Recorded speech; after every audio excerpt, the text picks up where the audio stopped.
জমজমাট একটা ফাইনালের অপেক্ষায় ছিল পুরো বিশ্ব, কিন্তু নিউ জার্সির ম্যাচে কোথায় যেন হারালো আর্জেন্টিনা। স্পেনের পোস্ট যেন সুদূর প্রাচ্য, অজানা। তাতে একপেশে ম্যাচটা 1-0 গোলে জিতে 16 বছর পর আবারও বিশ্ব চ্যাম্পিয়ন স্পেন। আর মাদ্রিদ বার্সা পরিণত হয় উৎসবের নগরীতে। এমন একপেশে বিশ্বকাপ ফাইনাল সবশেষ কবে হয়েছে স্মৃতিতে হয়তো অনেকেরই মনে পড়বে না।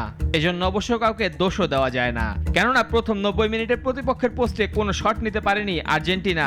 বিশ্ব ইতিহাসে এমন ম্যাচ এর আগে হয়েছে মাত্র 2টি। পরিসংখ্যানে স্পষ্ট হয় খেলাটা কতটা একপেশে বানিয়ে ফেলে স্পেন। বল দখলে 68% অবস্থান স্পেনের, বিপরীতে আর্জেন্টিনার 32%। ম্যাচের নির্ধারিত 90 মিনিট, এমনকি যোগ করা সময়ের প্রথম 15 মিনিটেও স্পেনের পোস্টে কোনো শট রাখতে পারেনি মেসির দল। বিপরীতে স্পেন আর্জেন্টিনার পোস্টে তোপ দেখেছে 20 বার। এত একপেশে ম্যাচের পরেও নির্ধারিত 90 মিনিট পর্যন্ত আর্জেন্টিনা লড়াইয়ে টিকে ছিল।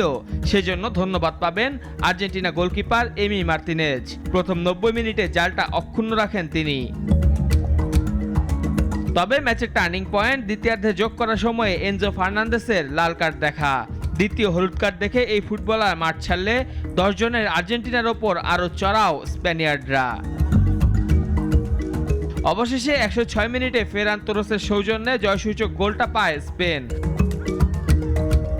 যদিও এর আগে ও পরে আরও দুবার আর্জেন্টিনার জাল কাঁপিয়েছিল স্প্যানিয়ার্ডরা, তবে একবার ফাউলের বিতর্কিত সিদ্ধান্ত ও পরেরটি বাদ হয় অফসাইডে। এ জয় 16 বছর পর আবারও বিশ্ব চ্যাম্পিয়নের মুকুটটা নিজেদের ঘরে নিল স্পেন। অন্যদিকে চ্যাম্পিয়ন হিসেবে টুর্নামেন্ট খেলতে আসা আর্জেন্টিনা থামল রানার্স আপ হয়েই। এরই সঙ্গে ফুটবলের অন্যতম সেরা লিওনেল মেসির বিদায় হলো চোখের জলে, খালি হাতেই। মেহেদী হাসান মুন্না, নাগরিক।